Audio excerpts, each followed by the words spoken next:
आज बुलढाणा जिल्ह्यामध्ये चिखली, मलकापूर आणि खामगाव असा संघटनात्मक प्रवास आम्ही करतो आहे। येणाऱ्या विधानसभा निवडणुकीमध्ये महायुतीचे उमेदवार 51% पेक्षा जास्त मतं घेऊन विजयी व्हावेत असा संघटनात्मक बांधणी आम्ही करतो आहे। चैनूभाऊ संचेती यांच्या नेतृत्वामध्ये आज मलकापूरलाही बैठक आहे। विजयराजे शिंदे हे बुलढाण्याला होते, श्वेता महालेजी आमच्या चिखलीला होत्या आणि खामगावला आता आमचे फुंडकर साहेब आहेत। तर निश्चितपणे महायुती प्रचंड मजबूत व्हावी याकरता हा प्रवास आहे। मला विश्वास आहे की महायुतीच्या संपूर्ण बुलढाण्याच्या विधानसभेच्या जागा ह्या जिंकून येतील आणि एक मोठा विजय बुलढाणा जिल्ह्यात आम्हाला मिळेल।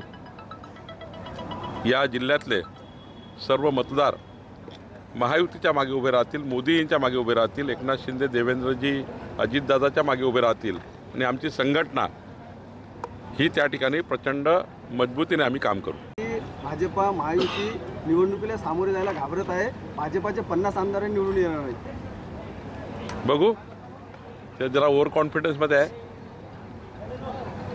2 लाख मतं जास्त मिळाले आहे केवळ त्यांना। आम्हाला 2,48,000 मतं आहेत राज्यामध्ये, त्यांना 2,50,000 आहे। 2 लक्ष मताचा फरक आहे। फरकावर ते राज्यात जिंकायला चालले आणि इतका ओव्हर कॉन्फिडन्स आहे की त्यांच्यातली पहिले त्यांनी चळाओढ संपवावी। त्यांच्यात तर मुख्यमंत्री पदाचा भांडणं आहे आणि इतके भांडणं सुरू झाले आहेत की इकडे शरद पवार साहेबांना सुप्रियाताईला मुख्यमंत्री करायचं आहे, उद्धव ठाकरेजींना तर ते कटोरात दाखवत आहेत आणि काँग्रेसमध्ये तर आता 3-3, 4-4 लोक मुख्यमंत्री पदाकरता भांडत आहेत आणि त्यामुळं एक मोठी भांडण त्याच्यामध्ये सुरू आहे।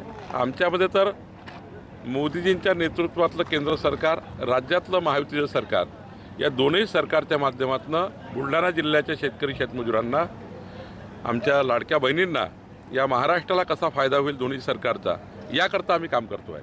सर, पोलिसांनी महापालिकेला पत्र दिलंय की पुण्यातले खड्डे बुजवा। आता तुम्ही मला पुण्यातलं सांगा, आज बुलढाण्यात बोलायला साहेब मलकापूर येणारा हा बोगस आणि भंपक आहे अशा पद्धतीचं टीका संजय राऊतांनी केली आहे। संजय राऊतावर नितेश राणे बोलतात चांगलं। बच्चू कडू म्हणतात की येणारा मुख्यमंत्री जो तिसऱ्या आघाडीचा असेल, आम्हाला कोणाच्या पाठिंबाची गरज नाही। बच्चू कडूला शुभेच्छा आहे माझ्या। सर, पृथ्वीराज चव्हाण असं म्हणतात की महाराष्ट्राचं सरकार पडणार आहे, महाविकास आघाडीचा मुख्यमंत्री होणार आहे आणि त्यानंतर केंद्रातलं भाजपचं सरकारही कोसळणार आहे। जरा ते काँग्रेसमध्ये त्यांचं महत्त्व कमी झाल्यामुळे ते असे बोलतात आहे। फक्त झिरवळांच्या मतदारसंघामध्ये महालेने दंड थोपटलेले शिवसेनेचे, तर आपले माहितीमध्ये काही म्हणजे आमचे नेते सक्षम आहे। त्या ठिकाणी जर समजा कोणी नाराज झाला असेल त्याला सांभाळण्याकरता। नेटच्या निवडणुका ह्याच्या पुढे ढकलल्या तर सरकार निवडणुका घ्यायला घाबरत आहे। अरे बाबा, कशामुळे निवडणूक समोर गेली आहे? जेवढं मतदान नोंदणी व्हायला पाहिजे तेवढी मतदार नोंदणी त्या ठिकाणी नाही आहे। आता प्रत्येक गोष्टीचं राजकारण, सिनेट निवडणुकीचा काय संबंध आहे? त्यामुळे जरा आता तावात आहे थोडे, काही दिवसांत ताव कमी होईल। पारसा आकडा जी घोषणा केली होती ती आमच्या अंगलट आलेली आहे। असं आहे, प्रतापराव जाधव काय बोलले मला माहिती नाही, पण निश्चितपणे एक चांगलं यश देशात मिळालं आहे। हा अपेक्षित नाही मिळालं, पण यापूर्वीसुद्धा भाजपाने 200 जरी जागा जिंकला तरी मोठं यश होतं। आताही 240च्या वर जागा जिंकल्या आहे। विरोधी पक्ष एकत्र आला तरी एवढ्या जागा नाही आहे। त्यामुळं आम्हाला आता त्याच्यामध्ये समाधान आहे। आमचं सरकार बसलं आहे, मोदीजी 2029पर्यंत आता प्रधानमंत्री आहे आणि त्यामुळं सरकार हे चांगलं काम करत आहे। आता त्या जुन्या गोष्टीमध्ये जाण्यात काही मला वाटतं संजय राऊत यावेळेस हा केंद्रीय पार्लमेंटरी बोर्ड निर्णय घेतं आमच्याकडे उमेदवारीचा। राज्य पार्लमेंटरी बोर्ड शिफारस करतं। निश्चित आमचे चैनूभाऊ हे नेते आहेत, योग्य निर्णय आमचा पक्ष करेल। राज्यमंत्री पर्यंत आली काय महायुतीची जागा सकाळीच सांगितलं मी, 80% जागावर चर्चा पूर्ण झाली आहे, 10-20% राहिला आहे।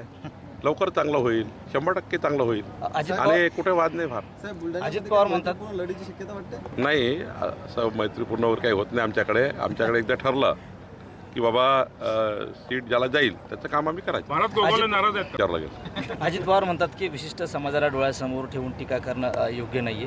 नितेश नाही, कोणीच राणे टीका केली नाही। नितेश राणेचं क्लिअर मी केलं, कालही परवाही केलं, आताही सांगतो की नितेश राणेचा जो बोलण्याचं तात्पर्य आहे ते हिंदुस्थानामध्ये राहून, जसं अकोल्यामध्ये एक व्हिडिओ आला, फार वाईट व्हिडिओ आहे, जरा बघितला तर तुम्हालाही वाटेल की मोदी जी को काट डालेंगे, अमित भाई को काट डालेंगे, गंदी गंदी बांगलादेशचे काही व्हिडिओ, काही लोक समाजामध्ये, हिंदू मुस्लिम समाजामध्ये गैरसमज निर्माण करणे, स्फोटक विधानं करणे, काही ठिकाणी प्लॅनिंगने काही गोष्टी करणे, समाजामध्ये युवा पिढीला बिघडवणे, असे जे लोक काम करतात त्याबद्दल नितेश राणे असे म्हटले की हिंदुस्थानामध्ये असणाऱ्या मुस्लिमांना, जे आमचे हिंदुस्थानाचं रक्षण करणारे आहे, हिंदुस्थानाबद्दल बोलणारे आहे, त्यांच्याबद्दल त्यांचं मत नाही आहे. हिंदुस्थानामध्ये राहून मोठ्या प्रमाणावर पाकिस्तानची भाषा बोलणारे, दोन समाजात तेढ निर्माण करणाऱ्या लोकांबद्दल नितेश राणे बोलले आहेत. नितेश विरोधामध्ये राष्ट्रवादी नितेश राणे बेताल नाही बोलले. नितेश राणे कोणावर बोलले त्यांनी स्पष्ट केलं नितेश राणेंनी की आम्हाला हिंदुस्थानात राहणाऱ्या मुस्लिमाचा काहीच त्याच्याविषयी संबंध नाही आहे, ते आमचे देशभक्त मुस्लिम आहे.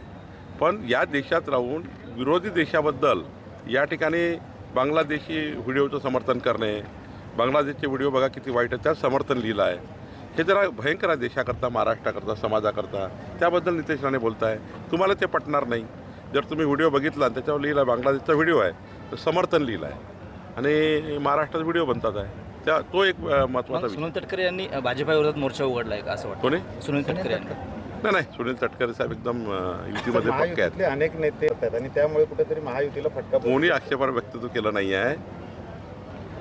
अनिल बोंडे जे बोलले ते त्याचं त्या दुसऱ्या भाषेत बोलता आलं असतं. पण राहुल गांधीचं बघा तुम्ही, राहुल गांधीचं काय काढत नाही. राहुल गांधी काय बोलले? ओबीसीचं आरक्षण आम्ही थांबवणार, SCचं आरक्षण थांबवणार, STचं आरक्षण थांबवणार. आमच्यावर खोटे आरोप लावले की मोदी जे आले तर संविधान बदलणार, आणि हे आता सरळ म्हटले आम्हाला खोटं सांगितलं, आमच्याबद्दल खोटं सांगितलं, आम्हाला मोदीजी जे बोलले नाहीत ते खोटं सांगितलं.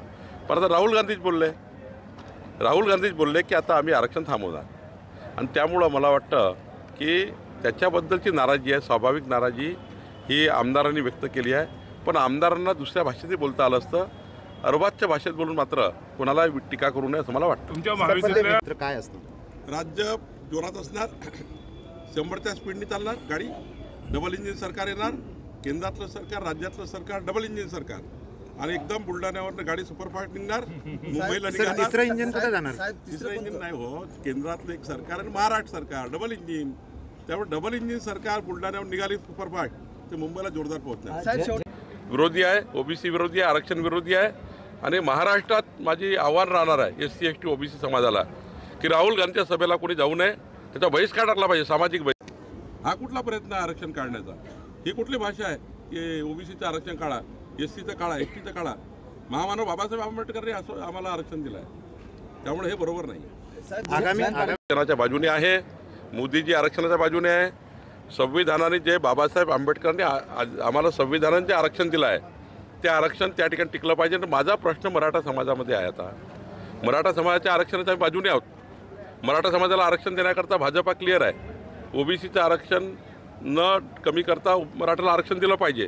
पण आता राहुल गांधीबद्दल माझा प्रश्न जरांगे पाटील सर्वांना आहे की राहुल गांधी तर अस्तित्वातलं आरक्षण काढायला निघालं आहे. राहुल गांधी अस्तित्वातलं आरक्षण काढायला निघाले आहे, तर मग आता खरा आक्षेप त्यांचा काय आहे याच्यावर? कारण जे आहे ते काढायला निघाले आहे, नवीन काय कसं मिळणार? आम्ही तर द्यायला तयार आहे.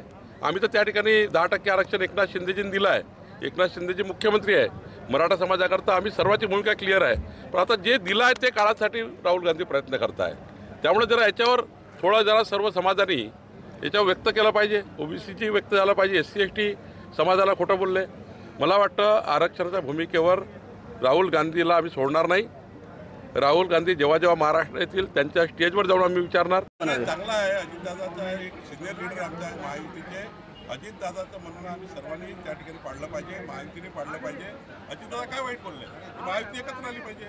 अजितदादा सिनियर लीडर आहे. जसे फडणवीस साहेब बोलतात, अजितदादा बोलतात, एकनाथजी बोलतात, नेत्यांनी बोललेलं आम्ही ऐकलं पाहिजे सर्वांनी. कांटोसले समजावं की सल्ला म्हणावं? की तुम्ही योग्य भाषेत बोला. वाचाडवीर वगैरे कोणी नाही आहे. आपापल्या भावना व्यक्त करतात. पण महायुतीमध्ये कोणी वितुष्ट निर्माण करू नये, कोणी वितुष्टाच्या भाषा करू नये, कोणी पाहून घेण्याच्या भाषा करू नये. महायुती आमची एकत्र आहे.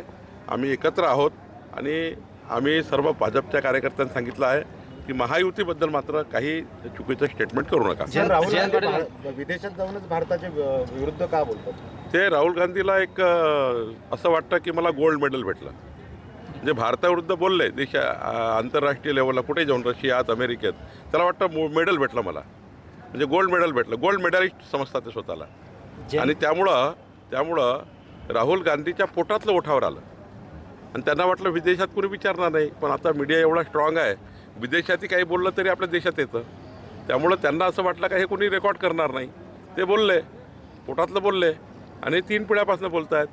पंडित जवाहरलाल नेहरू बोलले होते, बघा तुम्ही काय बोलले होते, आरक्षण विकासाला बाधा आहे. मग राजीव गांधी बोलले की आरक्षण हे बुद्धिहीन लोकांना द्यावं लागतं. 3री पिढी म्हणत आहे की आता आरक्षण थांबवणार आहे आम्ही. त्यामुळे त्यांच्या पोटात तेच आहे, 3 पिढ्यापासून ते बोलतात आहे.